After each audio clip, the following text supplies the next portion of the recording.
너희는 이 땅 통치자에게 어린 양들을 드리되 셀라에서부터 광야를 지나 딸 시온산으로 보낼지니라. 모압의 딸들은 아르논 나루에서 떠다니는 새 같고 보금자리에서 흩어진 새 새끼 같을 것이라.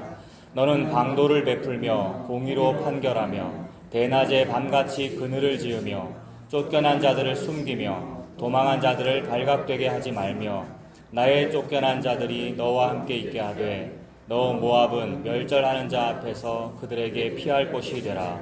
대저 토색하는 자가 망하였고 멸절하는 자가 그쳤고 압제하는 자가 이 땅에서 멸절하였으며 다윗의 장막에 인자함으로 왕위가 굳게 설 것이요 그 위에 앉을 자는 충실함으로 판결하며 정의를 구하며 공의를 신속히 행하리라.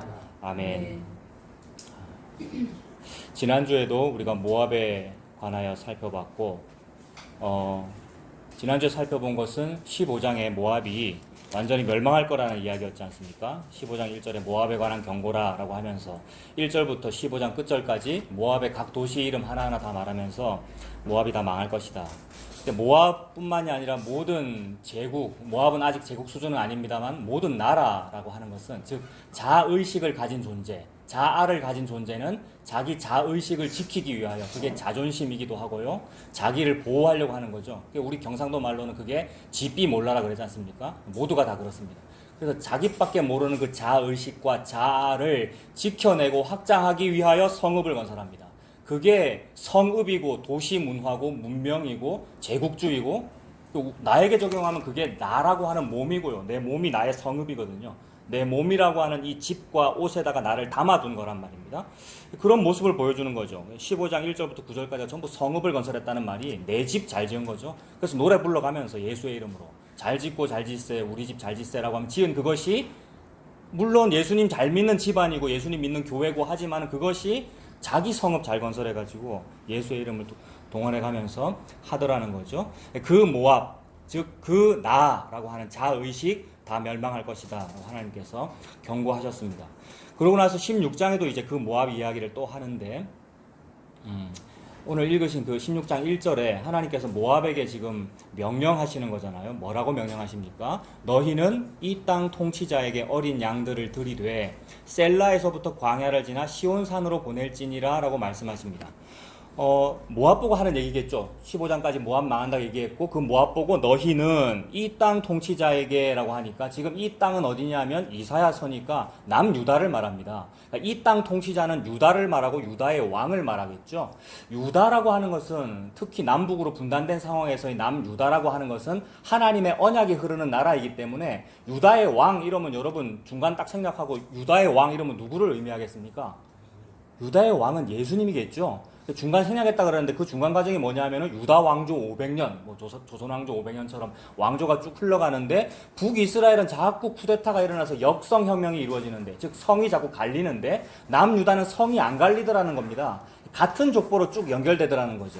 하나님께서 창세기 1장 1절부터 끝절까지, 요한계시록 끝절까지 같은 성으로 쭉 이어내려온 족보 이야기를 하고 계시는데 그 족보가 대표적인 게 아니고 전부 다가 뭐냐 하면 마태복음 1장이죠. 마태복음 1장의 족보니까 아브라함과 다윗의 자손, 예수 그리스도의 세계다. 그리고 더 중요한 것은 우리 개역 한글판에는 아브라함과 다윗의 자손, 예수 그리스도의 세계라고 했지만 원어에는 다윗 왕이 먼저 나온단 말입니다. 왜 그러느냐 하면 유다 왕조를 강조하기 위하여 남유다가 역사적인 정통성이 있는 것이다. 즉 언약이 흐르는 집안이다. 그래서 다윗이 진짜 왕인데 그 다윗의 후손으로 태어나야 진짜 왕이다라는 것을 증명하기 위하여, 게다가 유대인들이 너무나도 존경하는 아브람까지 집어넣어서 우리식으로 말하면 단군 할아버지를 집어넣었다 이런 뜻이죠. 그래서 다윗 왕과 아브라함의 족보로 태어난 예수 그리스도의 세계다라고 이렇게 말씀하시는 거죠. 그래서 구약에서 유다의 통치자다 이러면 이거 예수님을 의미합니다. 신약으로 해석할 때는 예수님을 의미하고 그 당시에는 유다 왕을 말하겠죠. 그 당시에 유다 통치자를 말하겠죠. 그러니까 모압은 호시탐탐 유다를 괴롭히려고 하는 그런 나라이고, 원래 친척 집안이면서도 더 괴롭히지요. 꼭 게릴라전하고 도둑처럼 옆에서 옆구리 쿡 찔러서 뭐 뺏어내고 뭐 이런, 모압도 그렇고 에돔도 그렇고 암몬도 그렇고 그런 나라들이란 말입니다. 지난번에 봤던 블레셋도 그렇고. 그런데 모압 너 그렇게 하지 말고 회개하라는 얘기죠. 회개해라. 회개하고 이 땅 통치자에게 어린 양들을 드려라라고 말합니다. 모압은 원래 모압이라는 나라의 원래 주 산업이 목축업이더라고요, 여러분. 공부를 해보니까. 양을 기르는 나라인 거죠. 그래서 그런 구절들을 찾아보면 우리가 이해할 수 있어요. 여러분, 사무엘 하 8장 보십시오.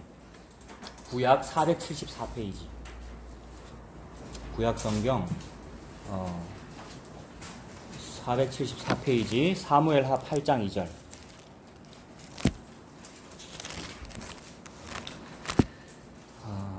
사무엘하 8장 2절에 보면 그 사무엘하 8장은 다윗이 이제 점점 승승장구하고 있는 중입니다. 어디를 가나 전쟁에서 승리하고 그래서 점점 정권을 이제 강하게 잡았죠. 그래서 8장 1절에도 보면 블레셋 사람 쳐서 이겼고요. 8장 2절은 모압을 쳐서 이겼죠.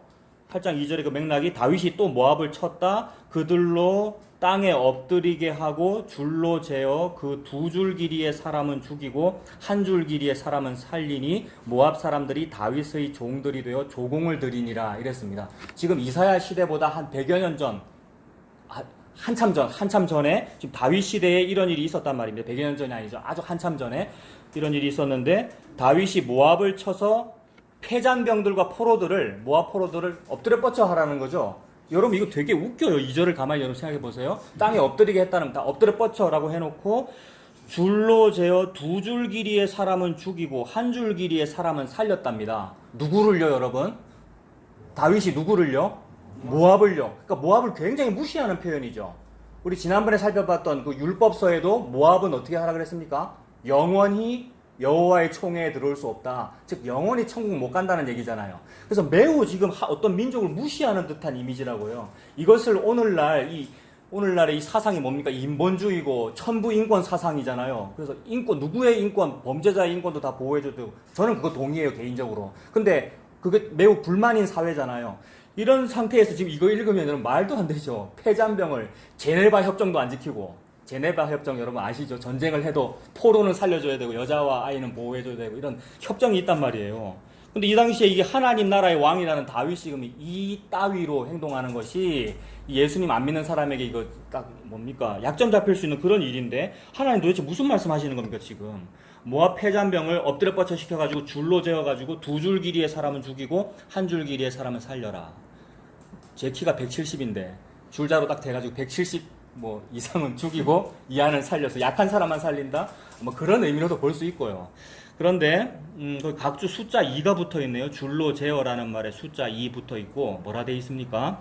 3분의 2는 살리고 3분의 1은 살리고. 예, 그러니까 패잔병 전부 다 포로들 전부 다 살려둘 필요는 없고 사형받아 마땅한 놈은 죽이고 일부는 죽이고 일부는 살린다. 이렇게 하면 또 이해가 또 되네요. 그러나 진짜 중요한 것은 그래 일부는 죽이고 일부는 살리고 그거는 지 마음대로 해도 됩니까, 여러분? 매우 모압을 무시하는 표현이란 말이에요. 이거는요. 마음대로 재가지고 이거 마음대로 잰다 이 말이 이미 저는 이게 시편이 떠올라요. 주께서 우리에게 줄로 재어준 구역은 아름다운 곳에 있음이여라고 그랬단 말입니다. 줄로 재어준 구역이라고 하는 것은 어이구 저 성도가 참 헌금을 많이 했네. 저 성도가 참 교회 헌신봉사를 많이 했네. 당신에게 내가 이 좋은 땅을 줄로 재어줄게요. 요 얘기가 아니고 줄로 재어줬다는 말은 제비뽑기 했다는 말입니다. 조건을 보지 아니하고 사람의 선함과 악함의 여부 보지 아니하고 지파의 공로 있음 여부를 보지 아니하고 그냥 제비뽑기해서 줬다라는 말은 구원을 의미하죠. 예수 그리스도라고 하는 구원과 그 영생이 저와 여러분에게 주어지는 사건이 제비뽑기란 말이에요. 나를 보지 않고 주신 거란 말이에요. 나를 받다면 못 받아야 마땅한 구원인데 나를 보지 않고 그냥 주셨기 때문에 저는 감지덕지입니다 라고 받은 그것이 줄로 재어서 내게 준 거란 말입니다. 근데 그것을 받았을 때는 제비뽑기로 받았기 때문에 어떤 사람은 아싸 재수 좋은 땅 받는 이런 사람도 있겠지만 어떤 사람은 여기는 막 돌짝밭이고요 바위가 많은 땅이고 이런 거 받는 사람도 있는데도 불구하고 그 바위산이라 하여도 나는 받을 수 없는 것을 받았기 때문에 시편 기자는 말하기를 주께서 저에게 줄로 재어준 구역은 아름다운 곳에 있음이여 라는 말밖에는 안 튀어나오는 거죠. 그것이 줄로 재다라는 의미인데 저는 그것이 떠오르더라고요. 이것이 직접적으로 연결되지 않을 수는 있습니다만 저는 그것이 떠올라서 이거는 구원과 관련이 있다 이렇게 보면 됩니다. 모든 이야기는 예수 그리스도의 구원을 저와 여러분에게 설명하고 있는 것이기에 줄로 잰다는 말은 살리고 죽이는 게 지금 다윗한테 달려있네요. 모압한테 달려있지 않고. 그럼 모압이 지금 딱 보다가 다윗이 줄자로 잰다 싶어서 모압이 염려함으로 그 키를 한 자나 더 할 수 있습니까? 이거 예수님 말씀이죠. 너희가 어찌 그리 염려하고 있느냐? 구원을 받을까 못 받을까, 무엇을 입을까 말까, 어떻게 살까, 어디를 선택할까, 어떻게 해야 될까, 여러분. 뭐 염려하고 있느냐? 이게 우리가 모압 아니에요, 여러분. 다윗이 예수님이고. 그 앞에 너희가 염려함으로 키를 한 자나 더 할 수 있느냐? 다윗이 줄자 재고 있는데 내가 키를 더 더해가지고 살고 죽고 내가 결정 못한다. 예수님의 이야기죠, 여러분. 저와 여러분의 생명은 예수님께 달려있다라는 말인데 감히 그 앞에서 왜 인권 보호를 안 해줍니까? 왜 소수자의 인권을 보호 안 합니까? 라는 말이 감히 나올 수가 없는 거죠. 그래서 소수자의 인권을 보호하지 않는 결정을 내려주신다 하여도 저에게 그 결정을 내려주신 그것은 아름다운 곳에 있으며 줄로 재어 나를 살려도 아름답고 저를 죽이셔도 지당하십니다. 이 상황, 예수님의 구원이 그러합니다, 여러분. 그 구원 앞에 아멘이 나오는 우리가 되었으면 좋겠습니다. 그래서 지금 다윗 왕이 자기 마음대로 하는 거예요. 인권도 없어요. 두 줄기리의 사람 죽이고 한 줄기리의 사람은 살린다. 그런데 이제 모압이 이런 처분을 받아 마땅하고요. 그래서 모압 사람들이 다윗의 종들이 되어 뭐를 드렸답니까? 8장 2절에 조공을 드렸다. 그러니까 모압이라는 나라는 역사적으로 유다 옆에 붙어서 유다보다 약한 나라, 그러니까 남북 이스라엘 다 앞에서 약한 나라이고, 이 약한 나라가 뭐 해서 먹고 사느냐 하면 양치기 해서 먹고 살고 있고요. 주요 산업이 목축업이고 양을 치고 그 새끼 양들을 조공으로 바침으로써 살고 있는 거예요. 그럼 이거를 우리에게 적용하면 내가 모압이죠, 여러분. 나는 우리 족보는 괜찮다. 나는 유다의 족보다라고 하고 있었는데 하나님은 너그 유다 족보나 모압 족보나 콩가루 집안인 건 똑같아. 성적인 걸 말하는 거죠. 여러분 지난주에 다 설명했죠. 유다 집안도 여자 이름들 우리 다 보았고 모압도 마찬가지고. 그게 바로 나의 의미, 성적으로 문란하다. 즉 나는 죄인입니다의 의미인데 그 죄인이 사는 유일한 길은 유다에게 조공 바치는 것밖에 없습니다. 유다에게 엎드리는 거죠. 유다는 예수 그리스도의 족보를 의미하잖아요. 예수님께 엎드리는 것 말고는 죄인이 살아날 방법이 없다는 거죠. 어떻게 하면 핵을 개발하여 아니면 사드 미사일을 배치해가지고 유다를 한번 이겨볼까가 사는 방법이 아니고 유다에게 엎드리는 거죠. 예수님에게 엎드리는 것. 그게 조공입니다. 그러니까 옛날부터 이 모압이라는 나라는 유다 나라 또는 북이스라엘도 마찬가지입니다. 남북 이스라엘이 다 원래 하나의 나라였고 하나님의 나라니까. 즉 모압이라는 나라의 살 길은 하나님의 나라의 조공 바침으로서 산다. 헌금만 바친다 이 뜻이 아니고 예수님 믿음으로서 산다. 이 얘기를 지금 하나님 하시는 겁니다. 그리고 또 근거 구절 하나 더 찾아보면 열왕기하 3장도 한번 가봅시다. 좀 뒤로 가가지고 열왕기하 3장.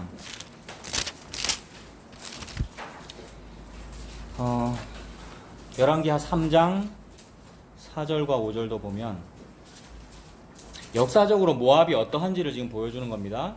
열왕기하 3장 4절에 보면 모압 왕 메사는 뭐를 치는 사람이랍니까? 양을 치는 사람. 왕이 양을 치는 사람이다라는 말은 그 나라의 주 산업이 양치기다 이 말입니다. 목축업. 양을 치는 자라 새끼 양 10만 마리의 털과 순양 10만 마리의 털을 이스라엘 왕에게 바치더니, 그러니까 이렇게 해야 살죠. 양을 10만 마리 이상 이렇게 바쳐가면서 해야 산다. 예수님 믿어야 산다 이 말입니다. 저와 여러분들이. 예수님 믿어야 사는데 5절에 보면 아합이 죽은 후에 모압 왕이 이스라엘 왕을 어떻게 합니까? 배반한지라. 아합이 죽었다는 말은 아합 왕조의 그 아합 북이스라엘 왕인데 그 왕 죽고 나니까 이제 살겠다 싶어서 조공 딱 끊고 배반했다는 말이죠. 물론 북이스라엘의 왕을 배반한 거니까 북이스라엘의 왕은 나쁜 놈이니까 나쁜 놈을 배반하시니까 잘했다라고도 볼 수 있으나 하나님께서 하시는 말씀은 남북 이스라엘이 지금 하나님의 나라의 이미지로 보여주는 거잖아요. 남유다도 하나님의 선지자의 나라고 북이스라엘도 하나님의 선지자의 나라거든요. 북이스라엘의 대표적인 아합 당시의 대표적인 선지자 누가 있죠? 엘리야, 엘리사. 그 나라에 엎드려라라는 말은 예수님 믿으라는 말이죠, 여러분. 근데 상황 좀 좋아졌다, 배부르고 등 따시다 싶으니까 배반한다는 얘기죠. 이게 우리죠, 여러분. 우리. 이게 베드로고, 이게 유다고, 이게 우리죠, 여러분. 내가 모압인 거예요. 이게 상황이 좀 다르다 싶으면 이제 배반하는 거죠. 예수님을 말이에요.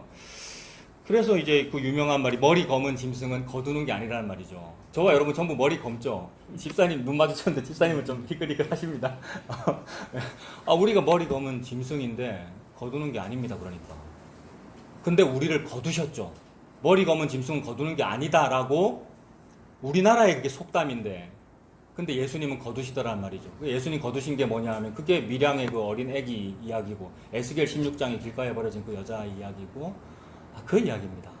끝끝내 우리를 거두셔서 살리시네요. 예수님 이야기입니다. 지금 모압을 살펴봤습니다. 아, 모압은 역사적으로 하나님 나라에 조공 바쳐서 사는 나라구나. 그런데도 지 머리 좀 굵어지면은 배반하는구나. 이 얘기를 지금 하나님 하고 계십니다. 그리고 다시 오늘 본문으로 가보세요.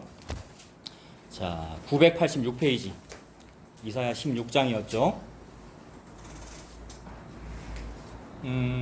모압이라는 나라의 태생 자체가 그 아브라함의 조카 롯과 두 딸이 동침하여 술을 먹이고 아버지에게 술을 먹이고 동침하여 출발한 나라가 모압과 암몬이잖아요.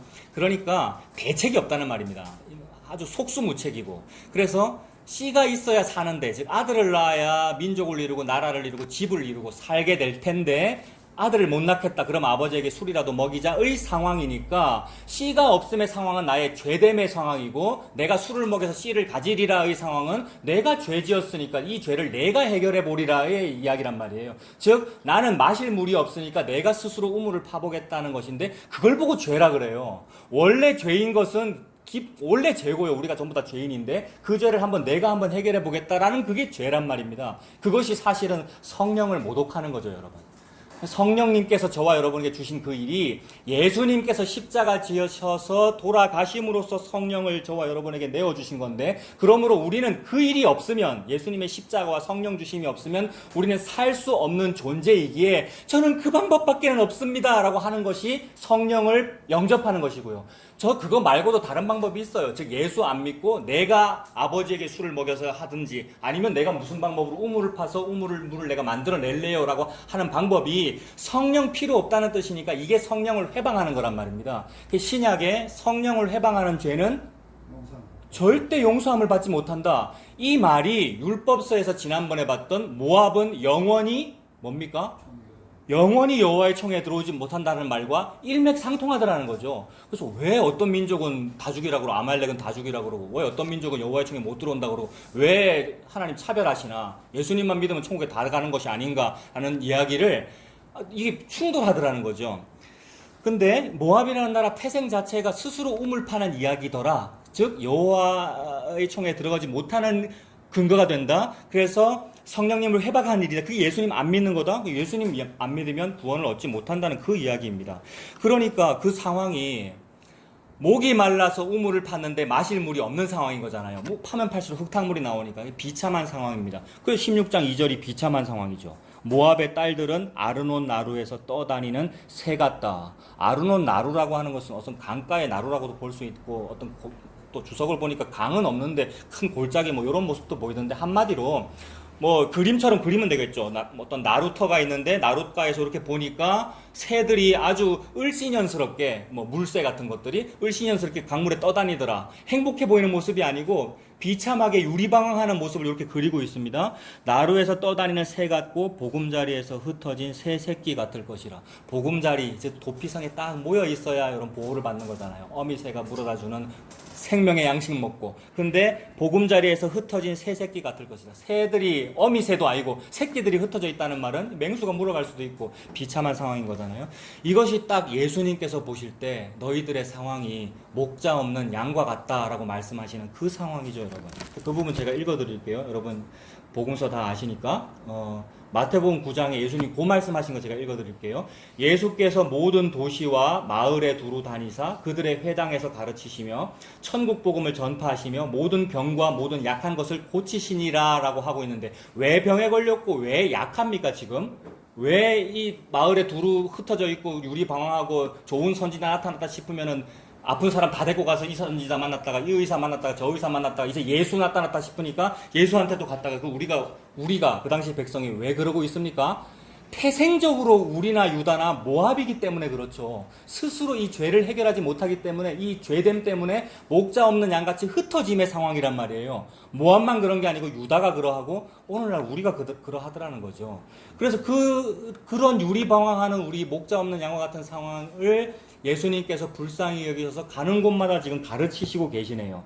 무리를 보시고 불쌍히 여기시니 이는 그들이 목자 없는 양과 같이 고생하며 기진합니다. 목자 없는 양같이 우리가 흩어져 있더라. 저와 여러분들은 오늘 모여 있네요. 그죠? 이 화목교회에 모여 있습니다만 예수님 앞에 모인 거 맞죠? 예수님이 목자시라서, 예수님이 목자장이시고 선한 목자시라서 양처럼 유리방황하는 우리는 예수님에게, 예수님의 그늘 아래에, 예수님이라고 하는 그 목자의 음성 아래에 모여야 우리가 사는 거죠. 근데 흩어져 있더라는 겁니다. 그래서 예수님께서 불쌍해서 목자 없는 양같이 너희들이 흩어졌다. 그들에게 주시는 것이 뭐냐 하면 오병이어의 기적이고 칠병이어의 기적이죠. 목자 없는 양같이 유리방황하는 사람들 모아다가 오병이어의 기적 일으키시는데, 그렇게 일으켜주면 또 사람들은 그거 좋다 그래요. 오병이어의 기적, 먹고 사는 문제 해결해주면 또 좋다고 하는데, 그 먹고 사는 문제가 아니다, 예수님이 그거 주려고 온 거 아니다 그러면 예수님을 어떻게 하겠습니까? 배반하겠죠. 딱 누굽니까? 모압이네요, 여러분. 아합이 죽자, 이스라엘 왕이 죽자, 이스라엘 조공을 딱 끊고 배반하더라 한 이야기. 그게 목자 없는 양같이 유리방황하는 모습입니다. 그러고는 이제 3절입니다. 여러분 여전히 이사야 16장 펼쳐 계시죠? 예, 16장 3절에 이제 3절과 4절이 이제 난해해요. 1절과 2절은 모압의 상황을 말했고 모압에게 명령한 것인데 3절과 4절은 난해하단 말입니다. 3절 보세요. 너는 방도를 베풀며 공의로 판결하며 대낮에 밤같이 그늘을 지으며 뒤에 어떻게 해라라는 얘기인데, 너는 방도를 베풀어라 라고 하고 있으니까 너에게 명령을 하는 거잖아요. 방도를 베풀어라 라는 말은 뭐냐면 방도는 방법이지 않습니까? 어떤 길, 해결책을 마련해라 라는 말입니다. 그러니까 네가 어떻게 하여야 살겠는지 방법을 마련해라 라는 말입니다. 오늘 제목 뭡니까? 어떻게 하여야. 그래서 이게 난해해가지고 이 3절과 4절이 난해해서 역번이 다르더라고요. 그러니까 원본부터가 다르더라고요. 어떻게 다른 거냐 하면, 너는 이라고 했으니까, 1절도 너희는 이라고 했으니까, 1절도 너희는 이잖아요. 그러니까 1절의 너와 3절의 너가 같다고 보면, 유다의 입장에서 유다가 모압 보고 너희는 이라고 했고, 3절도 너는 한번 방법을 베풀어봐라 이렇게 된단 말이에요. 근데 그런 역본도 있고, 또 다른 역본은 반대로 모압이 유다한테 하는 말이죠. 그래서 지금 반말로 너는이라고 했습니다만 모압이 유다한테 할 때는 반말의 이미지는 아니겠죠. 약한 모압이 유다 보고, 유다 당신께서는 제가 어떻게 하여야 살겠는지를 가르쳐 주십시오. 요 이미지란 말이에요. 그러니 모압이 유다한테 하는 말로도 볼 수 있고 유다가 모압한테 하는 말로도 볼 수 있으나 핵심은 방도라는 말의 의미는 어떻게 하여야입니다. 그래서 여러분 그 공동번역 이후에 나온 그 새번역이라는 성경 있죠. 새번역 전에 어떤 분 보시던데 거기에는 어떻게 하여야라고 되어 있어요. 누가 누구한테 말하는 것은 정확하지 몰라요. 핵심은 어떻게 하여야예요. 근데 둘 다 구원과 관련이 있습니다. 유다가 모압한테 할 때도 모압 너는 네가 어떻게 하여야 구원을 얻을지를 너 한번 찾아봐라라는 의미이고, 모압이 유다한테 말할 때도 선생님이요, 유다 선생님이요, 유다님이시여, 제가 어떻게 하여야 구원을 얻겠습니까를 묻고 있는 이미지란 말이에요. 그런데 묻고 있을 때 이미 질문하는 모든 사람, 대부분의 사람이라고 할까요? 대부분의 질문 속에는 이미 답이 들어 있습니다. 질문 속에 이미 답을 가지고 질문하는 것이고 자기가 답을 알고 있어요. 근데 안 믿는 거예요, 여러분. 질문에 대한 모든 질문의 답은 여러분 예수님 믿으세요가 답입니다. 근데 안 믿는 거예요. 질문하는 사람들이 안 믿으면서 그 질문을 하는 거예요. 안 믿으면서 어떻게 해야 돼요? 라고 질문해놓고는 정답을 얘기해 주니까 마음에 안 든다는 거예요. 근데 마음에 안 드는데 안 든다고는 안 해요. 왜냐하면 체면이 있기 때문에. 이게 크리스찬들의 상황입니다, 여러분. 저는 안 그럴까요, 여러분? 우리 인간의 상황이에요. 다 자의식이 있어서 그래요. 근데 그 사람을 예수님께서 사랑하십니다. 무슨 얘기 하는지 눈치채신 분은 아실 거예요, 여러분. 복음서에 나와요. 수많은 사람들이 와서 어떻게 하여라고 묻는데 예수님께서 매몰차게 대답하시잖아요. 어떻게 하지? 내가 구체적으로 가르쳐주게 이게 차근차근이 아니고 예수님께서 조금은 매몰차게 결국은 회개하고 예수님 믿으라는 게 답이에요. 뭐 네 재산을 다 팔아 가난한 사람이 주어라 이 얘기도 선하게 살아라 뭐 착하게 살아라 뭐 불의도끼 마냥 이 얘기가 아니고 결국 네가 율법 잘 지킨다며 진짜로 한번 지켜봐 안 되지. 그러니까 예수님 믿어라는 이 의미란 말입니다.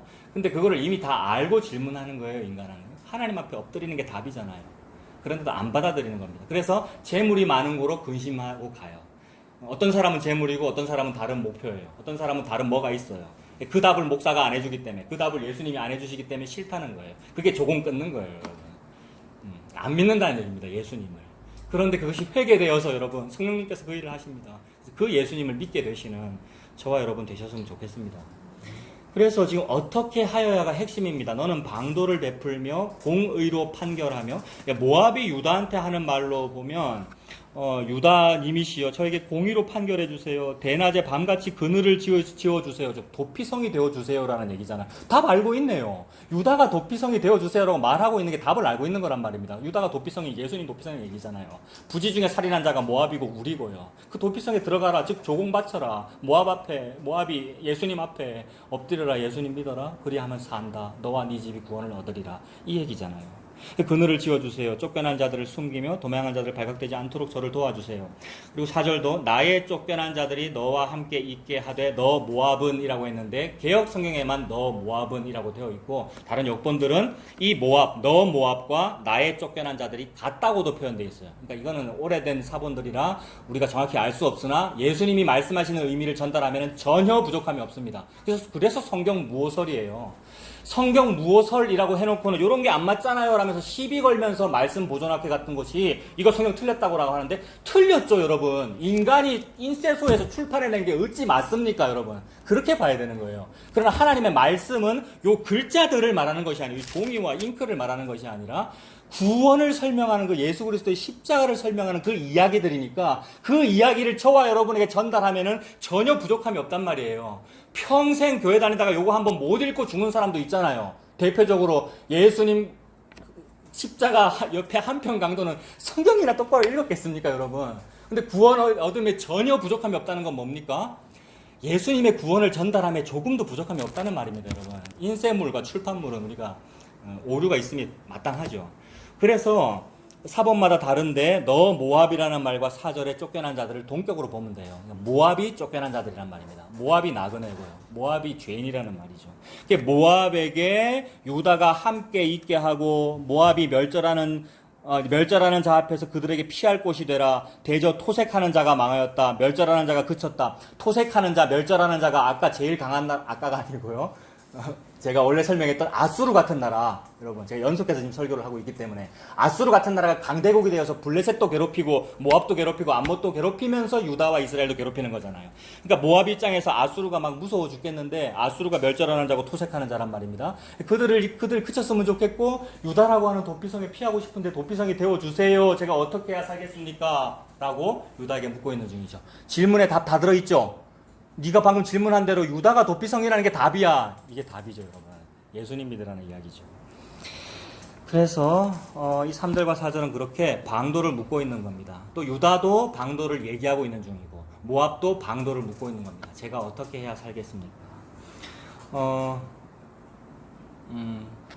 그래서 이 어떻게 해야 살겠습니까? 라는 이 이야기가 이미 모압은 경험한 적이 있습니다. 근데 우리가 이런 얘기를 할 때 무슨 생각을 해야 되냐 하면 지난번에 살펴본 대로 신명기 23장에 모압은 절대 천국 못 간다 그랬는데 라는 걸 먼저 생각하면서 이 생각을 해야 돼요. 읽어드릴게요. 지난번 읽었는데 한 번 더 읽어드릴게요. 신명기 23장 1절부터 보면 고환이 상한 자나 음경이 잘린 자는 여호와의 총회에 들어오지 못하리라. 이거 남성 1차 성직 말하는 거잖아요. 매우 성적인 표현입니다. 고자를 말하는 것이고 내시 환관 같은 그런 사람을 말하는 거잖아요. 근데 구원받지 못한다는 의미가 됩니다. 이거 굉장히 인권 무시하는 표현이 되죠. 또 이것도 여호와의 총회에 들어오지 못하리라. 그리고 사생자는 여호와의 총회에 들어오지 못하리니 10대에 이르기까지도 여호와의 총회에 들어오지 못하리라. 10대라는 말은 영원하다고 보면 됩니다. 열대라는 뜻이지만 영원하다고 보면 됩니다. 사생자도 구원받지 못한다는 의미가 되니까 홍길동은 절대 천국까지 못합니다. 오늘 아침에 운전해서 오면서 우리 아들 이야기 틀어달라 그래서 홍길동 이야기 틀어줬는데 홍길동의 고민이 뭐예요? 아버지를 아버지라 부르지 못하고 형을 형이라 부르지 못하고 그게 사생자잖아요. 근데 이러한 소수자 아닙니까? 그것도 인권 유린당하는 소수자를 보호해주지 않아요. 성경은요. 문자적으로 볼 때. 사생자는 여호와의 총회에 들지 못한다. 그 얘기입니다. 그래놓고 하는 말이 모압은 여호와의 총회에 들지 못한다. 이랬어요. 그러니 사생자나 고환이 잘린 자나 고자나 사생자나 설이나 모압이나 동격이라 이 얘기죠. 굉장히 자존심 상하는 표현이잖아요. 하나님께서 지금 저와 여러분의 자존심을 그만큼 밟고 계십니다. 나는 모압보다는 좀 괜찮아 이러고 있는데 내시 같은 사람이나 아니면 사생자나 너가 동일하다. 왜냐하면 너는 길가에 버려진 그 여자아이잖아. 나는 그 사실 앞에 여러분 우리가 고개 끄덕여지고 아멘이 되면 얼마나 자유가 임하는데요. 그 사람은 고개 끄덕여지고 아멘이 된다면 어떻게 하여야라는 답을 얻은 거예요. 근데 그 질문을 해놓고 그 질문을 하기 때문에 우리가 입이 삐쭉삐쭉 거려지는 거거든요. 예수님의 말씀 앞에. 근데 그 질문을 해놓고도 그래 네가 에스겔 16장의 그 여자아이야라는 말 앞에 해결이 안 되는 거예요. 아니라고 느끼는 거거든요. 나 자신을. 아니었어요, 여러분. 우리 여러분 목욕할 때마다 배꼽을 볼 때마다 그 생각 합시다, 여러분. 배꼽 탯줄 자리잖아요, 이게. 아, 탯줄도 안 뗀 채로 나는 이 세상이라는 세상에 버려졌구나. 근데 예수님께서 나를 거두셨구나. 이 머리 검은 짐승을.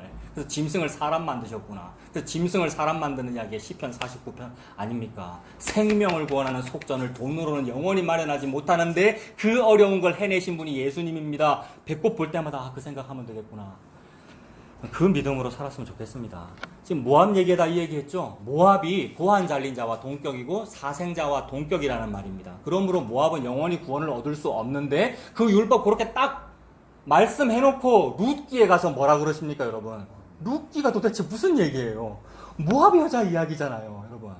그러니까 모압은 구원을 받으면 안 돼. 근데 모압이 어떻게 구원을 받죠? 모압 여자인 룻이 베들레헴 가서 구원받죠. 베들레헴은 예수님의 고향, 유다 땅 베들레헴에 가서 구원을 받는다는 이야기니까 모압은 영원히 구원을 받지 못한다. 즉 성령을 회방하는 자는 구원을 받지 못한다. 그런데 그럼 어떻게 구원을 받습니까? 성령을 회방한 사람이 누굽니까? 우리입니다. 우리.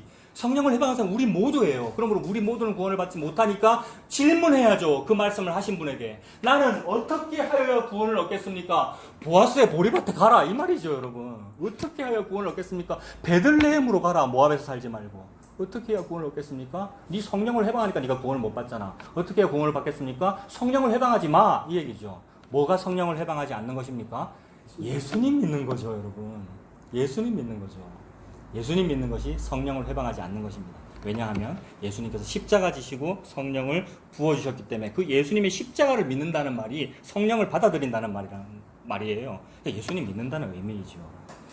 그래서 모압은 그들의 역사 속에서도 이미 답을 알고 있는 거예요. 그들의 역사 속에 자기들의 조상인 모압 여자 룻이 있잖아요. 룻기의 그 부분 여러분 찾아봅시다. 구약 404페이지 룻기 2장.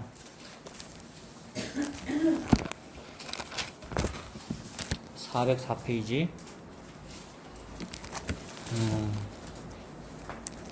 룻기 2장.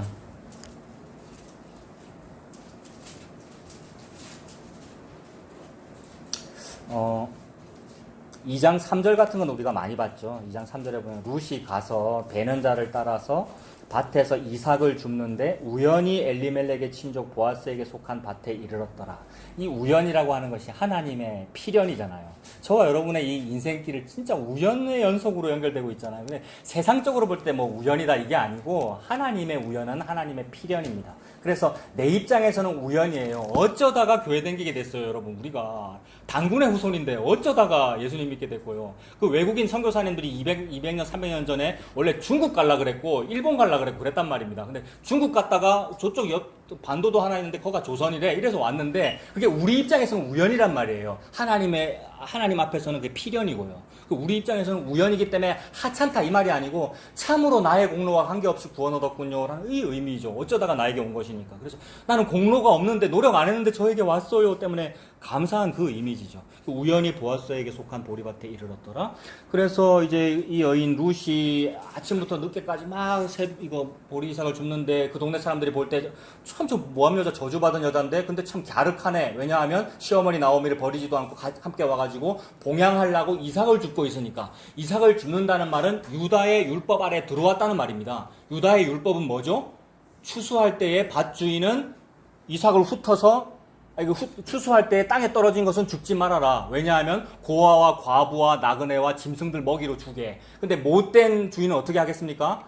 아까워가지고 땅에 떨어진 것까지 다 지가 주워 가겠죠. 근데 그렇게 하지 말라고 율법에 정해져 있는데 룻이 그 율법을 알든 모르든 하나님의 은혜로 우연히 그 율법 아래로 들어온 거잖아요. 주워 가려고 하니까. 훔쳐가는 게 아니고요. 달려있는 걸 뜯어가는 게 아니고 땅에 떨어진 걸 주워 가는 거니까 유다의 율법 아래에 들어왔다. 유다의 율법이 뭡니까? 율법이 말씀이고 예수 그리스도이시죠. 그 예수 그리스도가 우리의 눈에 보이잖아요. 걸어 다닌 거잖아요. 그게 성육신이고요. 그 예수님을 믿는다는 것이 이삭 줍기로 주워 먹는 거죠, 여러분. 수로보니게 여인 이야기하고도 연결되지요. 그러니 우리가 모압 여인 루시면 되는 것이고 수로보니게 여인이면 되는 것이고 내가 그 음란하다고 손가락질 받던 그 모압이면 되는 것이죠. 그래서 그 모압은 천국 못 간다라고 말씀하신 그분이 그 모압에게 2장 12절에 뭐라 그럽니까? 2장 12절에 여호와께서 너에게 내가 행한 일에 보답하시기를 원하며 이스라엘의 하나님 여호와께서 그의 날개 아래에 보호를 받으러 온 너에게, 보아스가 지금 룻한테 하는 말이죠. 여호와의 날개 아래에 보호를 받으러 온 너에게. 룻이 보호받으려고 왔습니까, 여러분? 물론 그런 의지가 있긴 있었을 거예요. 그러나 참으로 우연히, 왜냐하면 왜 우연이냐 하면 룻과 오르바는 동격이잖아요. 룻과 그의 동서 오르바는 둘이 똑같은 사람이란 말입니다. 동격이란 말입니다. 근데 어떤 사람은 모압으로 가는데, 그 모압 왜 갔습니까? 새 시집 가려고 간 거잖아요. 제가 하려고 간 거죠. 근데 저는 그냥 됐어요. 그 나오미 시어머니 따라갈래요. 이 말은, 이게 여러분 은혜죠. 어떻게 그런 말이 나옵니까? 모압에 좋은 남자 셌는데 쉽게 말해서 제가 할 기회가 셌는데 어찌 그게 싫어지고 어떻게 예수님 쪽이 좋아지는 일이 어떻게 내 같은 사람한테 임하냔 말입니다. 여러분, 내 같은 사람, 우리 집사람은 나의 성격을 아는데 어떻게 이런 사람, 어떻게 여러분 같은 사람한테 예수님 믿으라는 복음이 어떻게 전달되며 나와 같은 사람에게, 이것이 그야말로 바람 분 것이고 성령의 바람 루아흐, 이것이 은혜가 임한 것이고, 이 은혜 때문에 만족이 되면 여러분 세상에 걸릴 것이 없잖아요. 근데 우리가 만족 안 됩니다. 아멘, 아멘, 잘하셨습니다. 우리가 그래요. 이제 회개할 일이죠, 예수님. 참으로 그러하군요. 제가 그 모압 여자 룻이군요. 모압 여자 룻의 이 소문에 귀에 어디 그 수말리 떨어진 베들레헴에 볼이 툭 연들었다는 소식이 왜 들립니까, 여러분? 모압에 먹을 게 더 많은데. 근데 나오미가 내 고향 갈란다라고 할 때에 그때 베들레헴에 보리 추수하는 때에 이르렀더라 하잖아요. 룻기의 이야기는. 원래 룻기의 시작은 보리가 없다, 먹을 게 없다로 시작했는데. 그러니 예수님 이야기죠. 위에서 아래로 떨어진 곡식 이야기입니다. 보리곡식, 벼, 생명의 양식 이야기죠. 그의 날개 아래에 보호를 받으러 온 너에게 온전한 상 주시기를 원하노라 라고 말했습니다. 보호받으러 온 사람, 즉 예수님 아래에 온 사람, 예수님 믿는 사람에게 상을 주신답니다. 무슨 상 주시겠습니까? 이런 상 가지고 전부 물질적인 거 얘기했어요. 천국 가서 좋은 집에 산다는 거 얘기했고요. 그 상을 말하는 것이 아니라 예수님 믿는 사람에게 예수님을 주는 것을 보고 상이라고 하죠. 예수님이 가장 좋은 상이고, 예수님을 저와 여러분에게 주기 위하여 십자가에 죽으셨고 예수님을 준다는 의미로 예수님 자기 자신이신 성령님을 주신 거죠. 십자가에 죽으심과 성령님 임하심은 같은 것이죠, 여러분. 그래서 성령님을 받는 것이 가장 좋은 선물을 받은 겁니다. 이미 받았잖아요, 우리가. 그러니까 우리는 너무나도 좋은 걸 받은 거죠. 그래서 이 말씀을 하시려고 나쁜 아버지라고 하여도 자기 자식에게는 좋은 것으로 줄 알거든. 하물며 하늘 아버지께서 너희에게 가장 좋은 것을 선물로 주지 아니하겠느냐라고 했는데, 그 좋은 것이라는 말은 사복음서 비교해보면 뭐라 그랬습니까? 성령을 주시지 않겠느냐라고 했으니 그거 하려고 천지창조를 이루신 겁니다. 그거 하려고 예수님께서 성육신을 하셨고요. 태초에 하나님 천지를 창조하시니라고 요거 때문에 있단 말이에요. 뭐요? 자기 백성 삼아서 자기 아내 삼고 그 자기 백성 자기 아내에게 나를 주려고, 성령님을 주려고 시간이 있었고 공간이 있었고, 그리고 다 줬기 때문에 맞췄단 말입니다. 이게 종말이고요. 지금이 종말이죠. 그러니까 말세를 우리가 살고 있는 중이고 다 하셨네요. 저와 여러분에게 가장 좋은 것을 다 주셨으니 인상 써지고 탄식할 때가 많이 있으나 가끔 이것이 떠오를 때는 여러분 웃으시기를 바랍니다.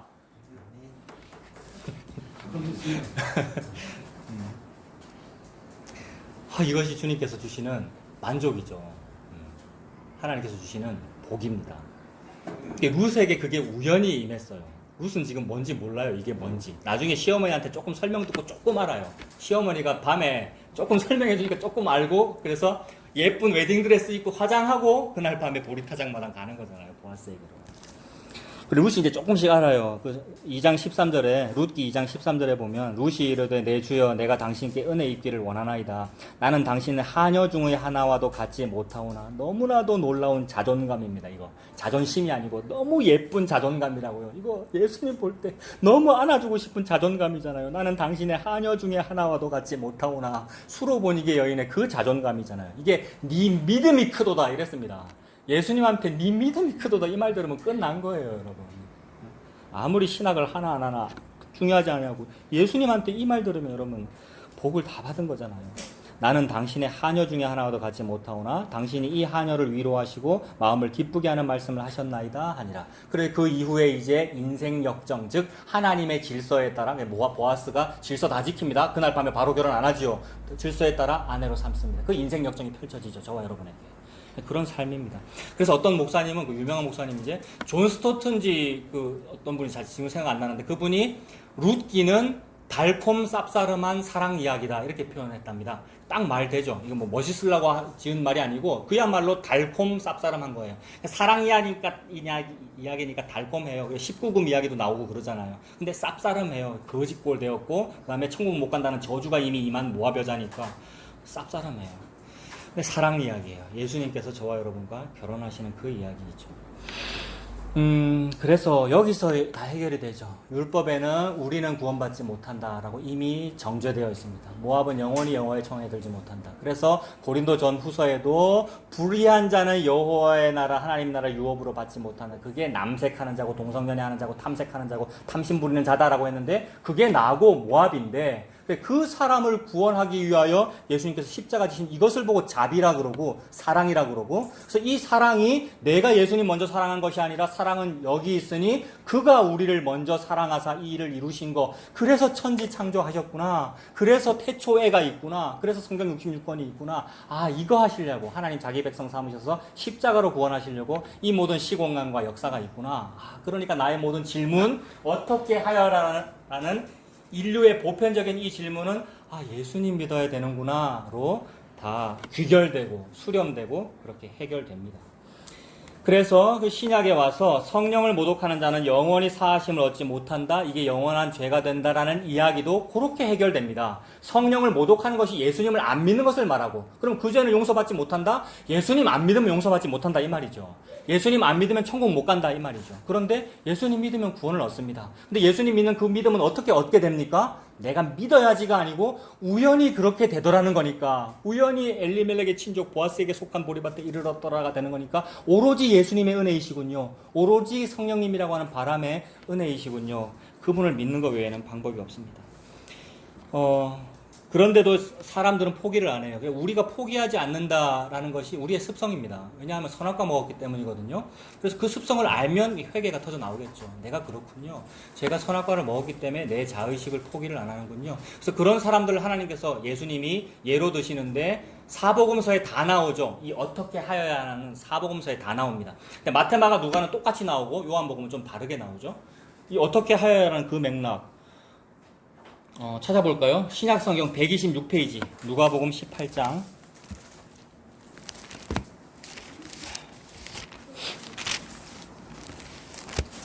공관복음 세 권은 아예 다 같으니까 누가복음만 일단 보겠습니다. 누가복음 18장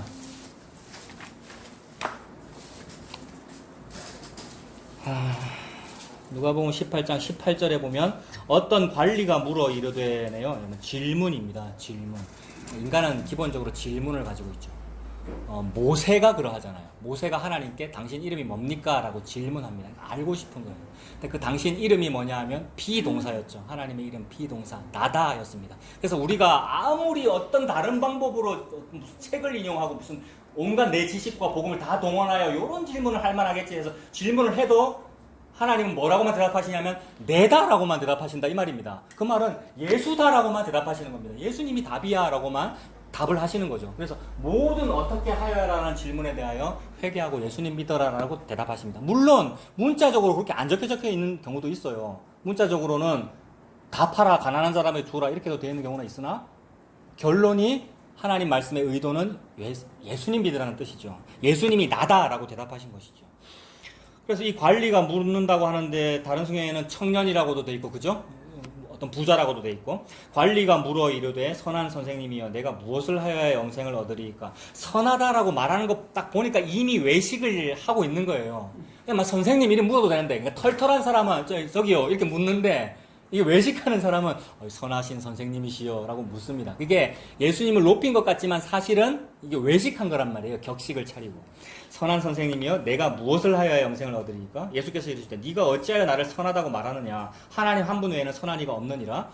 네가 지금 답을 이미 알고 있잖아. 네가 계명을 다 안 하니 간음하지 말아라, 살인하지 마라, 이거 하지 마라, 이거 하지 말아라라고 한 건 네가 다 알잖아라고 말합니다. 그 말은 다 알면서 이미 질문한 것이고 동시에 그거 다 했다고 스스로 생각하는 거죠.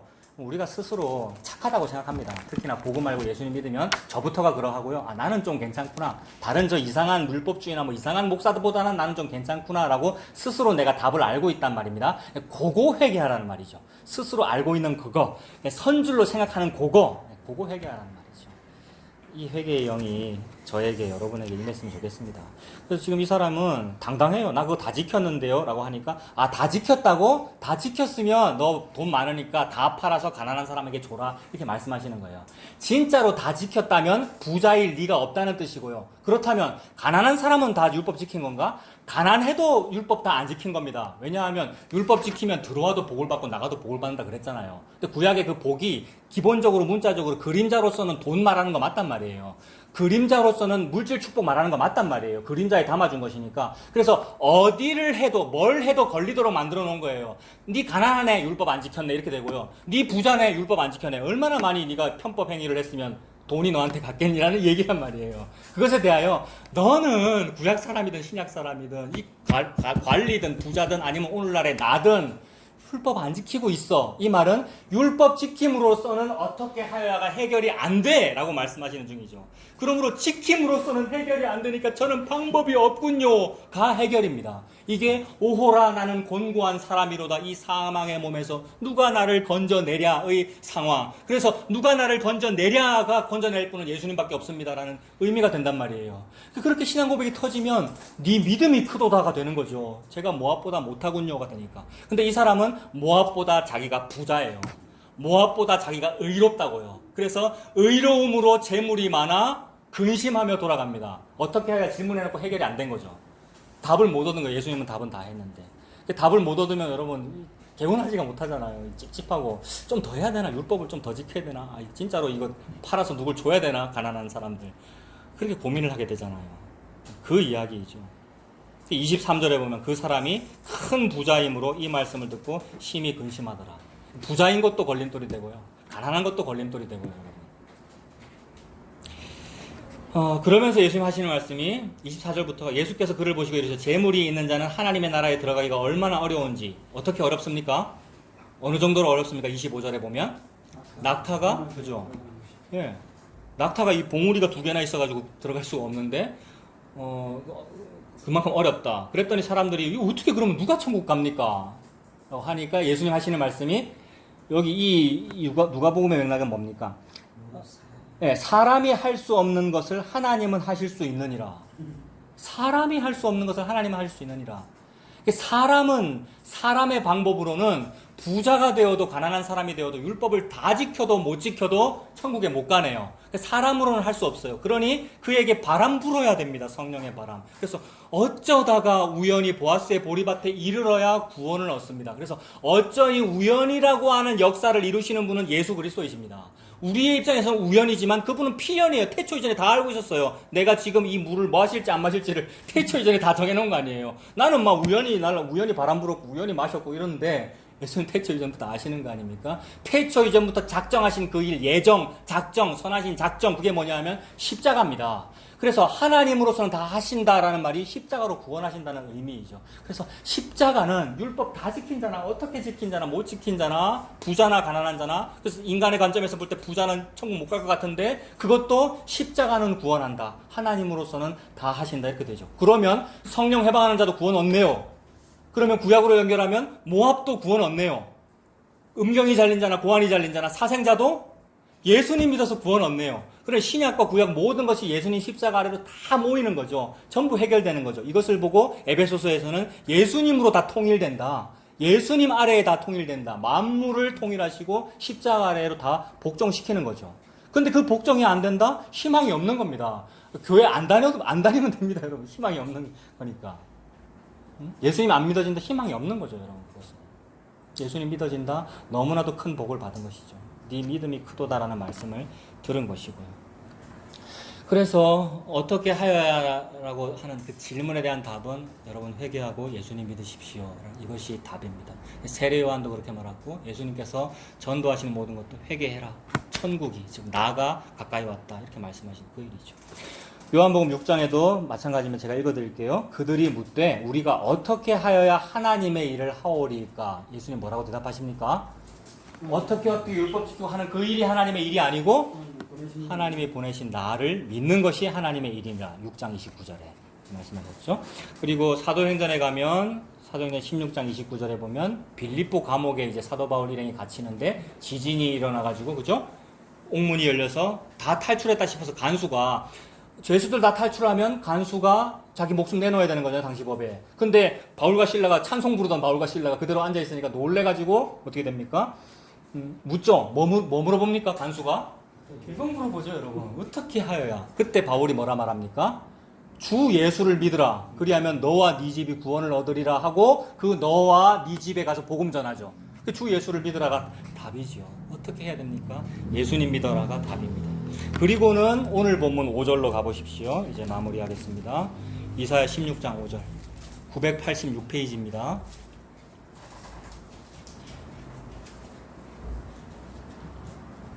오늘 본문의 제일 마지막 절이 16장 5절이잖아요. 뭐라 그랬습니까? 모압과 대화 나눴고 모압과의 유다와의 관계에서 어떻게 하여야의 이야기가 쭉 진행된 다음에 5절에 다윗의 장막 이야기를 합니다. 다윗의 장막이라는 말은 다윗 집이잖아요, 여러분. 그러면 다윗 가문을 의미하기도 하고 건축물을 의미하기도 하고요. 건축물이면 성막이기도 하고 성전이기도 하고 족보로 보면 다윗의 집안이고 마태복음 1장이고 예수 그리스도란 말입니다. 다윗 집안을 말하면 예수 그리스도이잖아요.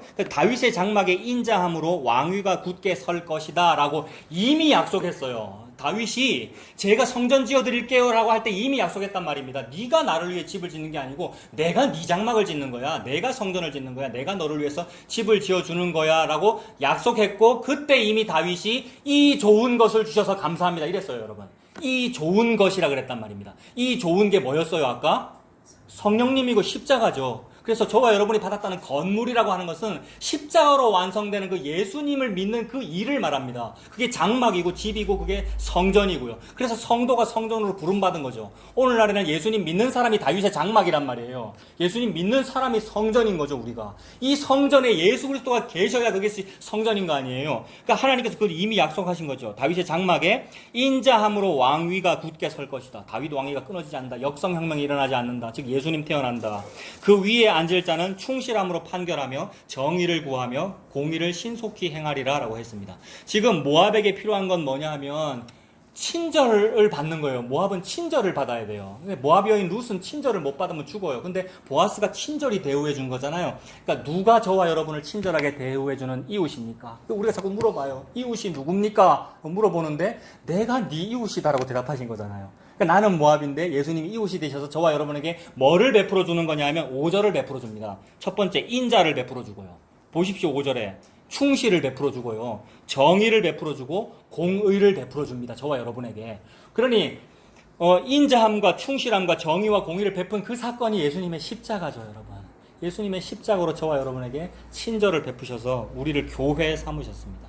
그러니까 이 예수님의 십자가, 그 십자가의 그 예수님이 도피성입니다. 모압은 도피성으로 피난해서 지금 살아남는 그 이미지를 구약에서도 그러하고 신약에서도 예수님 십자가로 이렇게 동일하게 연결하고 있습니다. 그래서 우리가 지난번에 봤던 이 모압 얘기하면서 우리가 시편 2편도 살펴보았는데 시편 2편에 보면 모압 얘기뿐만 아니라 우리가 아수르, 블레셋, 모압 여러 나라 얘기하면서 시편 2편을 살펴봤는데, 왜냐하면 시편 2편에 민족들이 떠들고 군왕들이 나선다고 했기 때문에 우리가 시편 2편 살펴봤잖아요. 그러니까 민족들과 군왕들과 심지어 오늘날엔 나도 떠들면서 뭐라고 예수님한테 떠들었어요?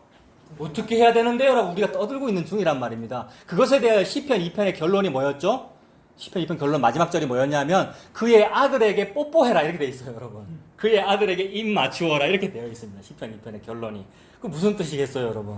어떻게 하려고 묻지? 어떻게라는 너의 질문 안에 답 들어있잖아. 예수님이잖아. 그 예수님에게 입을 맞추어라. 예수님 믿어라 라는 의미이죠. 그래서 어떻게 해야 됩니까? 라고 우리가 물었습니다. 그러면 예수님 믿으면 됩니다. 예수님께서 저와 여러분을 위하여 십자가 지시고 구원을 이루시고 성령님 부어주시고 저와 여러분을 교회, 눈에 보이지 아니하는 성전 삼았습니다. 그래서 주 날개 및 내가 편안히 쉬네. 우리 찬송 부르잖아요, 여러분. 주 날개 및 내가 편안히 쉬네. 예수님의 날개 아래에서 편안히 쉬시는 저와 여러분 되시길 바랍니다. 기도하겠습니다. 하나님 아버지, 하나님의 은혜를 감사합니다. 모압과 같고 영원히 저주받을 수 없는 나를 주님의 바람으로, 성령님의 바람으로 불어주셔서 그 보아스의 보리밭에 예수 그리스도의 품에 십자가 그늘 아래 불러주셔서 감사합니다. 그 예수님의 날개 아래에서 안식하며 편안히 쉬는 우리가 될 수 있도록 주님 인도하여 주시옵소서. 예수님 이름으로 기도합니다. 아멘.